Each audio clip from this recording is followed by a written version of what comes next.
आज के वीडियो में हम बात करने वाले हैं टेस्टीज़ या गोलियों में पेन होने के 10 मुख्य कारण या कॉमन कारण। मोस्टली अगर आपको गोलियों में पेन है, चाहे एक बार चाहे बार बार हो रहा है, तो इन 10 में से कोई ना कोई कारण में वो फिट हो जाएगा 99%। देखिए दोस्तों, कारण जानने के पहले, पेन का कारण जानने के पहले ये जानते हैं कि टेस्टीज़ का एक स्पेशल एनाटॉमी क्यों है। भगवान ने टेस्टीज़ को शरीर के बाहर एक सेपरेट स्क्रॉटल सैक में रखा हुआ है। इसका रीज़न ये है कि टेस्टीज़ के दो फंक्शन हैं, पहला स्पर्म प्रोडक्शन, दूसरा टेस्टोस्टेरोन हार्मोन प्रोडक्शन। और ये दोनों मिला के बहुत सारे रोल्स प्ले करते हैं बॉडी में। हम सब जानते हैं स्पर्म का क्या इंपॉर्टेंस है, उसके बिना प्रोजेनी आगे कैसे बढ़ेगा। At the same time testosterone एक बहुत ही इंपॉर्टेंट मेटाबॉलिक बूस्टिंग हार्मोन है, सिर्फ मसल मास या सेक्सुअल ड्राइव के लिए नहीं, बल्कि विटामिन डी लेवल से लेके ओवरऑल मेटाबॉलिज्म को कंट्रोल करता है। इसलिए बहुत इंपॉर्टेंट है टेस्टोस्टेरोन बॉडी के लिए। ये दोनों प्रोडक्शन के लिए बहुत ज़रूरी है कि टेम्परेचर जो है वो बॉडी के टेम्परेचर से लो रहे, क्योंकि अगर टेस्टिस का टेम्परेचर भी गर्म हो जाए बॉडी जितना, तो ये स्पर्म प्रोडक्शन, टेस्टोस्टेरोन प्रोडक्शन दोनों अफेक्ट हो जाएगा। शायद दोनों जूस्पर्मिया या zero sperm count and very low testosterone levels पे पहुंच जाए, जिसके बहुत सारे साइड इफ़ेक्ट्स हैं। ऑफ कोर्स इनफर्टिलिटी एक है, उसके साथ साथ लो टेस्टोस्टेरोन के साइड इफ़ेक्ट्स से हम सब वाकिफ़ है, low sexual drive, low muscle mass, early fatigability and बहुत सारे लक्षण। अब हम जानते हैं कि टेस्टिस क्यों बाहर रखे गए, कितने वाइटल है। At the same time of course बाहर रखने की वजह से ये प्रोटेक्टेड नहीं है विसरल ऑर्गन्स की तरह, और इनमें हमेशा रिस्क भी रहता है।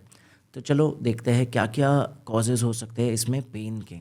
तो अगर कोई पुरुष है जो कहते हैं कि हमें स्क्रोटम में पेन हो रहा है, गोलियों के एरिया में पेन हो रहा है, तो सबसे पहला कॉमन कॉज हो सकता है ट्रॉमा। आपको जानना है, अगर वो बच्चा है या युवा है या कोई भी एज ग्रुप में है, कि कहीं कोई चोट तो नहीं लगी थी।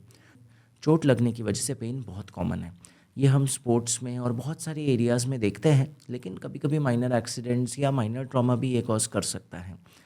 चोट का इलाज क्या है? सिंपल, मैक्सिमम केसेस में ये माइनर पेन होता है, सिर्फ रेस्ट, आइस लगाना, इससे ठीक हो जाता है और रिकवर हो जाता है। थोड़ा बहुत पेन किलर लेना पड़े ले सकते हैं, लेकिन अगर पेन ज़्यादा है, रेस्ट और आइसिंग और पेन किलर के बावजूद नहीं कंट्रोल आ रहा है, या सूजन, रेडनेस, कोई भी प्रकार का लक्षण है जो आपको नहीं समझ आ रहा है या डरा रहा है, तुरंत अपने नज़दीकी हॉस्पिटल में पहुंचिए और एक सर्जन से मिलिए। हो सकता है अंदर डैमेज ज़्यादा हुआ हो और ट्रीटमेंट की ज़रूरत पड़े। सेकेंड मोस्ट कॉमन कॉज इस पेन का है, ये कॉज ध्यान से सुनिए, टॉर्शन, टेस्टिकुलर टॉर्शन। ये 1 ऑफ द 10 कॉजेज़ है जो एक इमरजेंसी कॉज है। इसे अगर 1 से 6 घंटे के अंदर ट्रीट नहीं किया जाए तो बच्चा या युवा जो भी है वो हमेशा के लिए अपनी टेस्टीज़ खो बैठेंगे। टॉर्शन में होता यह है कि टेस्टीज़ के ऊपर जहाँ से ब्लड सप्लाई आता है, स्पर्मेटिक कॉर्ड, वहाँ पे बहुत सारी नसों का गुच्छा होता है। किसी कारणवश, क्योंकि टेस्टीज़ ठीक से हुक्ड नहीं है अपनी जगह पे, टेस्टीज़ ट्विस्ट हो जाती है, जिस कारण जो ये ऊपर की ब्लड वेसल्स है ये सारी ट्विस्ट होने लगती हैं। अगर ट्विस्ट पार्शियल है तो फिर भी फ्लो बहते रहता है, थोड़ा बहुत, थोड़ा पेन होगा लेकिन बहुत रिस्क नहीं है।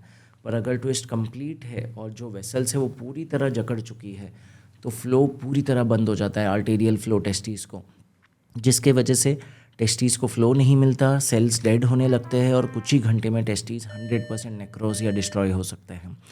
इसलिए ये एक सर्जिकल इमरजेंसी है। अगर एगोनाइजिंग पेन है, अचानक शुरू हुआ है बिना किसी कारण, तुरंत अपने नज़दीकी हॉस्पिटल के कैजुअल्टी में भागना है, बच्चे को लेकर या युवा को लेकर। वहाँ वो लोग एक डॉपलर कराएंगे, जिसमें अगर कंफर्म होता है कि ये टॉर्शन है या एक सस्पिशन भी रेज होता है कि ये टॉर्शन है, तो इमीडिएटली यूरोलॉजिस्ट या सर्जन उनको ओटी लेके जाएंगे, टेस्टीज़ को सीधा करेंगे, ये ट्विस्ट को हटाएंगे और कोशिश करेंगे मैक्सिमम टेस्टीज़ के सेल्स को बचाया जाए।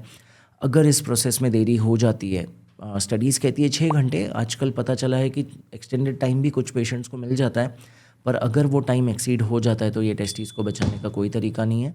ये डेड हो चुकी है, इसे निकाल के बॉडी से फेंक देना पड़ेगा, तो वो व्यक्ति के पास एक ही टेस्टीज़ बचेंगे, जिससे टेस्टोस्टेरोन और स्पर्म प्रोडक्शन अफेक्ट हो सकता है। इनफैक्ट रिसेंटली मुझे एक महिला का मैसेज आया कि सर मेरे बच्चे को 13 दिन से पेन था, पहले बहुत शूटिंग पेन हुआ, फिर कम हो गया तो हमने इग्नोर किया, अब पता चल रहा है कि टॉर्शन है और निकालना पड़ेगा इसे, क्या कोई इलाज हो सकता है जिससे हम टेस्टीज़ बचा पाए? अनफॉर्चुनेटली मुझे उन्हें कहना पड़ा, सॉरी ये 6 घंटे के अंदर वाला इलाज था, इसे 13 दिन बाद कुछ भी नहीं कर सकते हैं।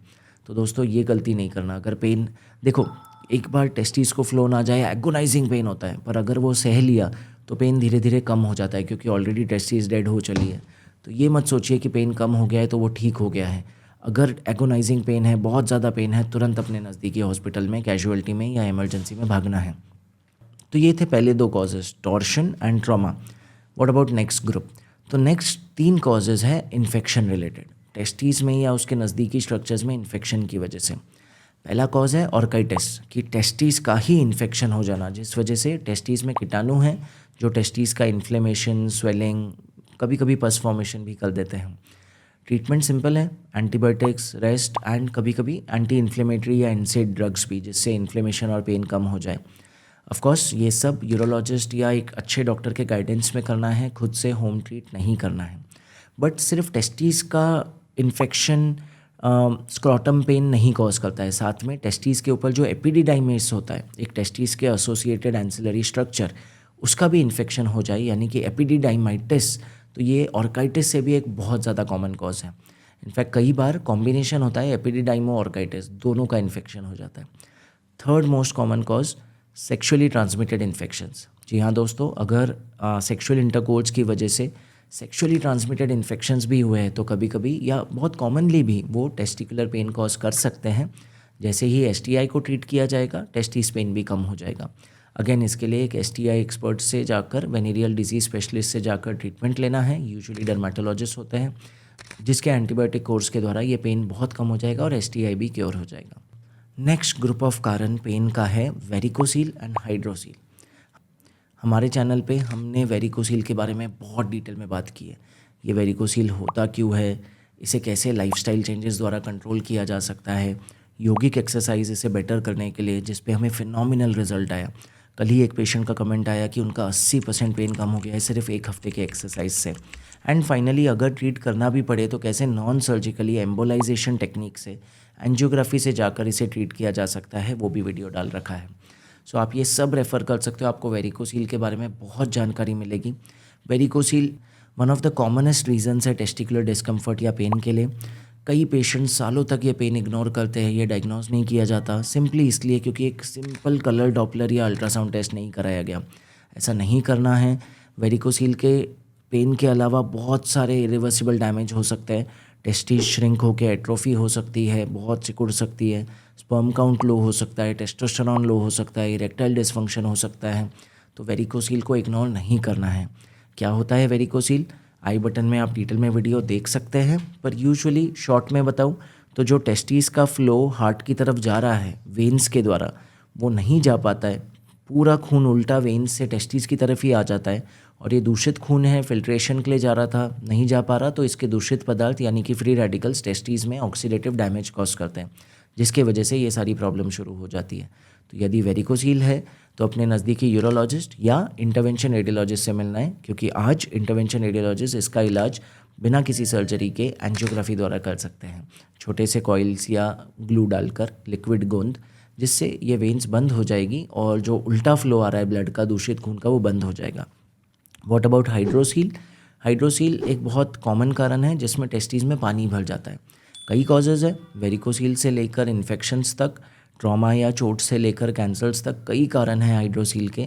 ऑफकोर्स कॉमनली वो सिर्फ एक एक्सेसिव वाटर प्रोडक्शन की वजह से होता है। इलाज माइल्ड स्टेजेस में मेडिसिन से हो सकता है, पर अगर एडवांस्ड है तो एक सर्जन एक छोटा सा प्रोसीजर करेंगे, टुनिका वजाइनालिस इन्वर्जन, जिसमें पानी निकालकर जो टेस्टिस की कवरिंग है, जो ये फ्लूइड प्रोड्यूस कर रही है, उसे इन्वर्ट कर देंगे, वो परत को उल्टा कर देंगे ताकि पानी बने ही ना और टेस्टिस के अंदर ना कलेक्ट हो। एक और इतना कॉमन नहीं, एक रेयर कारण है कैंसर, टेस्टिकुलर कैंसर।